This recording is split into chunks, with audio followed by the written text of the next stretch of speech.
እሺ እንደምን አላችሁ? ይሄ ሁለተኛ ቪዲዮ ነው። እንግዲህ ቅድም እንዳልኳችሁ የሱዳን መንግስት ኢትዮጵያ በድሮን አጠቃችኝ ብሎ አምባሳደሩንም ጠርቷል።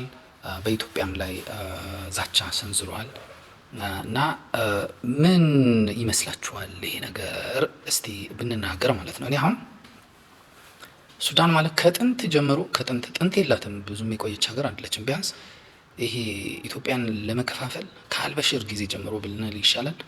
በቃ ጸረ ኢትዮጵያ የሆነች ሀገር ናት። እና ይሄ አሁን ያለችበት ሁኔታ የእጇን ነው ያገኘችው የሚያስብላት አይነት ናት። የኢትዮጵያ መንግስት የምር መቷት ከሆነ አልመቷትም ነው ያለው። ይፋዊ መግለጫ ሰጥቷል። ይሄ የውሸት እንትን ነው ብሏል፣ ክስ ነው ብሏል። ከመታት ኢትዮጵያ ከመታችም ልትመታት የምትችለው በኤርፖርቷ በኩል ወደ ኢትዮጵያ የጦር መሳሪያ ልታስገባ ስትል፣ ለአማጽያን የጦር መሳሪያ ለማከፋፈል ስትል የተከማቸ የጦር መሳሪያ ምናምን ነው ሊመታ የሚችለው። እና ተናዳ ነው ይሄን ማድረግ የምችለው ኢትዮጵያ ብቻ ናት ልትል የምችለው ኢትዮጵያ ላይ ልሰራ የነበረውን ተንኮል ስለምታውቅ ነው ብዬ ነው የማስበው። እና በዛ በኩል ይሄ በምዕራብ ኢትዮጵያ በኩል እዛ በገቡ የህወሓት ታጣቂዎች አማካኝነት ምናምን እንደገና ወረራ መፈጸም ትፈልጋለች ማለት ህወሓት ይፈልጋል በዛ በኩል። ይህንን ደግሞ በበላይነት በቃ እያደራጀች አይዟችሁ በርቱ ምናምን እያለች ያለችው አንዷ ሱዳን ናት። ከሱዳን ጀርባ ደግሞ በበላይነት የምትሰራው ግብጽ ናት። እና ኢትዮጵያ የምር ይህንን ነገር አድርገው ከሆነ ጀግና፣ እኔ ደስ ይለኛል። ሱዳንን ማልወዳት በቃ እኔ አልወዳትም፣ ማትመቸኝ በቃ ከኤርትራ ቀጥሎ በቃ የኢትዮጵያን መውደቅ፣ ኤርትራ ሀገር አይደለችም ግን ከኢሳያስ ቀጥሎ የኢትዮጵያን መውደቅ፣ የኢትዮጵያን መጎዳት፣ ኢትዮጵያ እንድትፈርስ የምትፈልግ የሆነች ጉዳቂ ሀገር ሱዳን ናት። እና ኢትዮጵያ መንግስት ይሄን አድርጎ ከሆነ በጣም ጀግና ነው። እና ሳተላይቱን ኬት አገኘው? ከ600 ወደ 700 እንደዚህ አካባቢ ኪሎ ሜትር የሆነ ቦታ ላይ ሄዶ ምን አይነት ገባችሁ? በቂ የሆነ የስለላ በቂ የሆነ የመረጃ አቅም ኖሮት ነው ካደረጉም ሊያደርገው የሚችለው።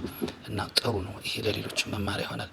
አዳሜ ተደብቃ ወደ ኢትዮጵያ መሳሪያ አስርጋ ምን ብላ ኢትዮጵያን መውጋት እንደማትችል ጥሩ ትምህርት ይሆናል ማለት ነው። እና ዞሮ ዞሮ ምን ልላችሁ ነው እኔ አሁን ከዚህ ከንትን ከኢትዮጵያ አንጻር መውሰድ ያለብን ነገር በደንብ አድርጌ የትግራይ ጉዳይ የህወሓት ጉዳይ ማለት ነው። ህወሓት በኮንፊደንስ የሚናገረው አሁን ያለችው ኢትዮጵያ እኔ ገነባዋት እኔ ሰራዋት ነው እኔ በፈለግኩ ጊዜ አፈርሳታለሁ እና ያ ጊዜም አሁን ነው ብሎ ይህንን የምርጫ ጊዜ መጠቀም የሚፈልግ ነው። ሰራዊቱ ሁሉ በትኗል በየሶሻል ሚዲያው በየምኑ ሜቢ የህወሓት ደጋፊና ተከታይ ብቻ አይደለም፣ ከሱ ጋር አብረን እንሰራለን በህብረት ይህንን እናሳካለን የሚሉ በሙሉ ቲክቶክ ላይ ብትሉ ፌስቡክ ላይ ብትሉ ምን ላይ ብትሉ በሁሉም መስክ ተደራጅቷል። በኢትዮጵያም ስም በኢትዮጵያም ጸረም ኢትዮጵያ ሆነው ማለት ነው። እና በጣም መጠንቀቅ ካለባችሁ ነገር አሁንም ቅድም እንዳልኳችሁ ስለ ምሽጉ ጥራት አሁን አትጨናነቁ። ይሄ መንግስት የኢትዮጵያ የመጨረሻ ምሽግ ነው ብያቸዋለሁ። ያውቃሉ ይሄን መንግስት በባሌም በቦሌም እንደምንም ብቻ እግሩን እንስበረው ከዛ በኋላ ኢትዮጵያ እግሯ ሰባራ ነው ብሎ ስለሚያስቡ ነው። እና ስለዚህ ምሽግ ምንነት ከሲሚንቶ ነው የተሰራው፣ ከእንጨት ነው፣ ከጭቃ ነው፣ ከምንድን ነው፣ ከእብነበረድ ነው፣ ከምንድን ነው? የምሽጉ ጥራት ላይ አይደለም። ይሄ ምሽግ ግን መሰበር የለበትም፣ መጠንከር አለበት። ወደፊት ይጠነክራል። ምን ግን ይሄ ምሽግ በደንብ መጠበቅ አለበት፣ ማወቅ አለበት። ህወሓት ሀገር ለማፍረስ ነው የሚመጣው፣ ሌላ ምንም ነገር። ከዚህ በፊት ተሸውጃለሁ፣ 18 ዓመት የተሸወድኩት ይበቃል። አሁን ግን ይህንን መጨረስ አለብኝ። ኢሳያስም እንጂ ባህር በር ነው ያልሽው አንቺ ኢትዮጵያ አሰብ ነው የጠርናችሁት፣ ቆዩ ለሁለተኛ እንዳጠሩ አረጋችኋለሁ አይነት ነው። እና ማድረግ የሚችል ነው ይመስለው። እና የኢትዮጵያ ሪሊ ሱዳን ካርቱም ላይ ሄዳ ይህንን ነገር መታ ከሆነ በጣም የዲፕሎማሲ ብቃትም የብዙ ነገር አቅምን የሚያሳይ ስለሆነ እና በኢትዮጵያ በዚህ መንግስት ላይ እንደዚህ አይነት ነገር ሊፈጽሙ ያሰቡ ሰዎች ደግሞ ደጋግመው ራሳቸውን እንዲያዩ የሚያደርግ ነው ከሆነ እኔ በግሌ በጣም ደስ ብሎኛል። ከሆነ የኢትዮጵያ መንግስት አላረኩም ያለበት መንገድ ምንም የመሳሰሉ ነገር ደግሞም ከሷታል።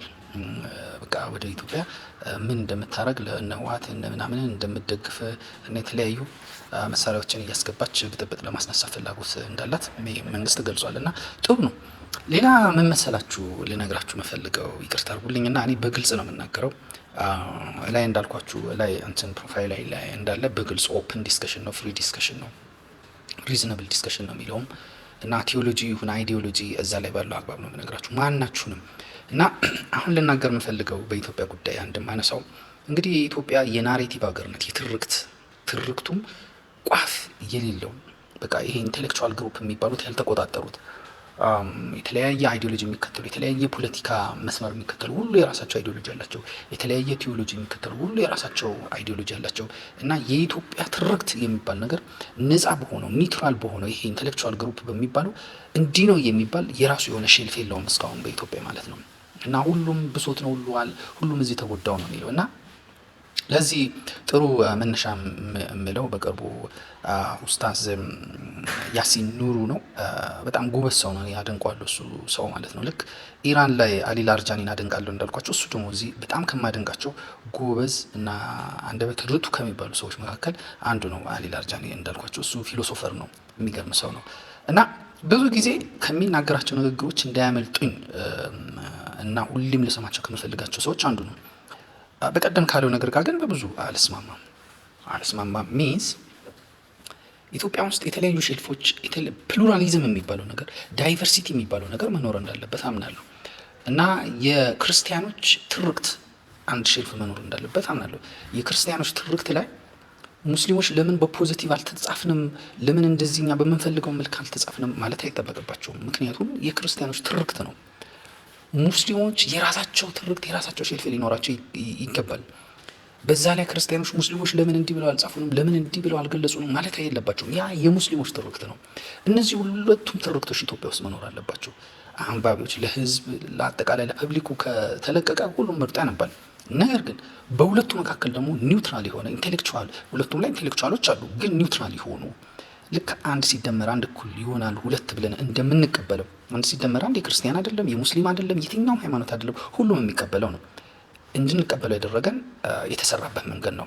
በቃ ኒውትራል የሆኑ ሃይማኖተኛ የሆኑ ሰዎች አይደሉም እና ያንን ነገርም የምናሰላበት ካልኩሌት ያደረግንበት የራሱ ሎጂካል ፍሬምወርክ አለው፣ ምን አለው፣ ዴሪቬሽኑ ምኑ የመሳሰሉ ነገሮች ዩኒቨርሳሊ አክሰፕት የምናደርግበትን ሜትድ ስለተጠቀመ ነው። ሶ እነ ያሲንም ሌሎቹም ፓስተርም ቄስም ቢሆን እንደዛ አይነት ነገር የሚናገር ከሆነ ሁሉም የራሱ ይናገር። ግን ኢትዮጵያ ውስጥ መኖር ካለበት ፖለቲከኛ የራሱ ታሪክ፣ ያኛው ፖለቲካ ይነሳል፣ ይሄ ነው ታሪክ፣ የኢትዮጵያ ታሪክ ይላል፣ አንዱ ይነሳል፣ ይሄ ነው። እነዚህን ትርክቶች ሁሉም የራሱ ሼልፍ ይኖረው፣ ሁሉም የራሱ ትርክት ይኖሩ። ግን ኢንቴሌክቹዋሎች ይኖሩ ማለት ዩኒቨርሲቲ ሊሆን ይችላል። ምን በቃ ታሪኬ ነው የኢትዮጵያ ታሪኬ ነው ከዓለም አቀፍ ደረጃ ዩኒቨርሳሊ አክሰፕትድ መሆን ያለበት ተጠንቶ ተሰርቶ ያለው ይሄ ነው የሚል የምሁራን ጉባኤ የምሁራን ዲሲሽን ያስፈልጋል።